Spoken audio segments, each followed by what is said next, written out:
Master classes में आपका स्वागत है। आज हम फिर से बात करेंगे मौर्य साम्राज्य के बारे में। पहले अध्ययन हमने एक पार्ट पढ़ा चुके हैं। अगर मैं आप उसको नहीं देखें तो पहले उसे देख ले। ये आपका सेकेंड पार्ट है। तो चलिए देखते हैं कि सेकेंड पार्ट में मौर्य वंश में जो मौर्य साम्राज्य का कौन कौन सा प्रश्न बचा हुआ था उसे देखते हैं। तो चलिए देखते हैं। देखेंगे पहले हमारा क्या है, मौर्य साम्राज्य। आज हम बात करेंगे मौर्य साम्राज्य पे। देखेंगे जो मौर्य साम्राज्य का डेट क्या है, तो 322 से लेकर 185 ईसा पूर्व मौर्य काल। मौर्य साम्राज्य जो हमारा है, जो मौर्य वंश जिसे बोलते हैं, उनका काल क्या है 322 से लेकर। देखेंगे जो यूनानी के राजा थे चंद्रगुप्त मौर्य, जब मगध पर शासन कर रहे थे, तो जो यूनानी के राजा थे उन्होंने आक्रमण जब किया तो चंद्रगुप्त मौर्य ने उसे पराजित कर दिए थे और उसके बेटी हेलेना से विवाह कर लिया था। तो कुछ क्षेत्र उसे दहेज में मिला था। तो चंद्रगुप्त मौर्य ने फिर क्या गिफ्ट में दिए, तो चलिए देखते हैं। देखेंगे क्या है, देखेंगे चंद्रगुप्त मौर्य ने सेल्यूकस निकेटर को, किसको, सेल्यूकस निकेटर को 500 हाथी उपहार में दिए थे। ये देखेंगे चंद्रगुप्त मौर्य जो थे सेल्यूकस निकेटर को 500 हाथी उपहार में दिए थे। किस लिए? जब यूनानी के राजा, जब चंद्रगुप्त मौर्य जिस वक्त मगध पे शासन कर रहे तो उस वक्त हमला किया था, तो चंद्रगुप्त मौर्य ने उसे पराजित कर दिया था और उनकी बेटी हेलेना से विवाह कर लिए थे। तो कुछ एरिया उन्हें दहेज में मिला था। तो फिर चंद्रगुप्त मौर्य ने सेल्यूकस निकेटर को 500 हाथी उपहार में दिए थे। तो ये प्रश्न वेरी वेरी इंपॉर्टेंट है। कई सारे ये एग्जाम में पूछ चुका है ये प्रश्न। तो इसे नोट कर लेंगे कि चंद्रगुप्त मौर्य ने किसको 500 हाथी उपहार में दिए थे, तो सेल्यूकस निकेटर को 500 हाथी उपहार में दिए थे। ये प्रश्न भी आए थे, इसे नोट कर लेंगे। तो चलिए देखते हैं और कौन सा प्रश्न है। देखेंगे सेल्यूकस निकेटर ने अपना एक राजदूत मेगास्थनीज को चंद्रगुप्त मौर्य के दरबार में भेजा। ये भी प्रश्न है कि जो सेल्यूकस निकेटर ने थे, उन्होंने अपना एक जो राजदूत था उन किनके दरबार में भेजे। तो देखेंगे जो राजदूत कौन थे, तो मेगास्थनीज थे। चंद्रगुप्त जो मौर्य थे उनके दरबार में भेजे। कौन? सेल्यूकस निकेटर ने अपना राजदूत मेगास्थनीज को चंद्रगुप्त के दरबार में भेजा। ये प्रश्न भी आप नोट कर लेंगे कि मेगास्थनीज थे किनके दरबार में आए थे, तो चंद्रगुप्त मौर्य के दरबार में आए थे। ये भी देखेंगे मेगास्थनीज की पुस्तक इंडिका से मौर्य वंश की जानकारी मिलती है कि इंडिका में लिखा है कि मौर्य काल में समाज 7 भागों में बटे थे। कितने भागों में?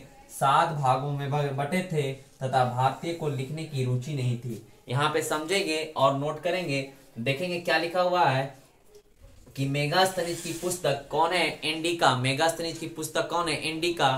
इंडिका। ये आप ध्यान में रखेंगे। ये प्रश्न भी पूछ सकता है कि मेगास्थनीज की पुस्तक किनकी लिखी थी, ये ध्यान में रखेंगे। इंडिका से मौर्य वंश की जानकारी मिलती है। जो मेगास्थनीज की पुस्तक है इंडिका, उससे में मौर्य वंश की जानकारी मिलती है। क्या मिलती है? देखेंगे मौर्य वंश की जानकारी मिलती है कि इंडिका में लिखा है कि उसमें साफ साफ लिखा है कि मौर्य काल में समाज, जो मौर्य काल के समाज थे, 7 भाग में बटे हुए। कितने भाग में? 7 भाग में बटे हुए, विभाजित हैं। किसमें लिखा हुआ है? मेगास्थनीज की पुस्तक इंडिका में, कि मौर्य वंश के समाज 7 भाग में बटे हैं। अब देखेंगे 7 भाग में बटे हैं, तो ये ध्यान में रखेंगे। ये पूछ सकता है कि इंडिका में मौर्य वंश का जो समाज था कितना भाग में बटा है, तो 7 भाग में। ये आप नोट कर लेंगे। फिर लिखा हुआ है कि भारतीय को लिखने की रुचि नहीं थी। जो उस समय थे भारतीय जो लोग रहते थे, उस समय उन लोग को लिखने में कोई इंटरेस्ट नहीं था, कोई मन नहीं लगता था। तो वही लिखा हुआ है कि भारतीय को लिखने की कोई रुचि नहीं थी। जो भारतवासी थे हमारे, उस समय उसमें लिखने में कोई इंटरेस्ट नहीं थे। अब देखें कौन और सब प्रश्न भी आइए। देखेंगे चंद्रगुप्त मौर्य ने बंगाल अभियान भी किया। चंद्रगुप्त मौर्य थे जो बहुत सारे अभियान किए थे, उसमें से एक बंगाल भी है। बंगाल भी चंद्रगुप्त मौर्य ने बंगाल का भी अभियान किया था, जिसकी जानकारी कहाँ मिलती है? महास्थान अभिलेख में। ये आप ध्यान में रखेंगे। जिसकी जानकारी कहाँ मिलती है? तो महास्थान अभिलेख में मिलती है।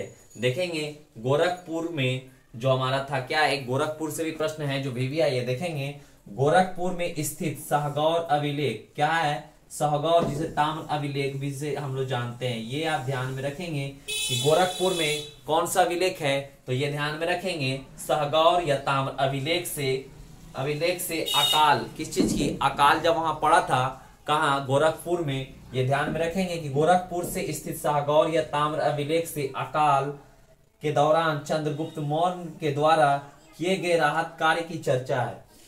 ये आपको जो हमारा ये है गोरखपुर में साहगौर अभिलेख में ये जानकारी मिलती है, उस अभिलेख से या ताम्र अभिलेख से ये जानकारी मिलती है कि जब वहां पे हमारा अकाल पड़ा था, उस दौरान जब अकाल पड़ा था तो चंद्रगुप्त मौर्य ने कुछ सहायता किए थे, कुछ हेल्प किए थे, तो उसकी चर्चा है। क्या है उसकी चर्चा? चंद्रगुप्त मौर्य के द्वारा किए गए राहत कार्य, मतलब कुछ सहायता किए थे, कुछ राहत किन्हीं को मिला होगा, तो उन्हीं की चर्चा किस चीज में है? तो साहगौर अभिलेख कहाँ का है? जो गोरखपुर में है।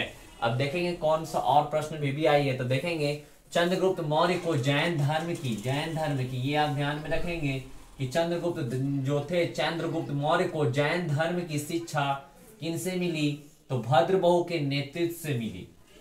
जो हमारे थे चंद्रगुप्त मौर्य ने जो जैन धर्म के शिक्षा, उनके धर्म का शिक्षा जो मिल रहा था, किनके नेतृत्व में, किनके सहायता से मिल रहा था? तो ये ध्यान में रखेंगे भद्रबहु के नेतृत्व में मिल रहा था चंद्रगुप्त मौर्य की शिक्षा जैन धर्म का। किस धर्म का? जैन धर्म का। ये भी पूछ सकता है कि एग्जाम में कि जो चंद्रगुप्त मौर्य थे कौन से धर्म का शिक्षा ग्रहण कर रहे थे? तो ये ध्यान में रखेंगे धर्म धर्म का शिक्षा ग्रहण कर रहे थे। किनके नेतृत्व में कर रहे थे? तो नेतृत्व में ध्यान में रखेंगे भद्रबहु के नेतृत्व में जैन धर्म का शिक्षा चंद्रगुप्त मौर्य ग्रहण कर रहे थे।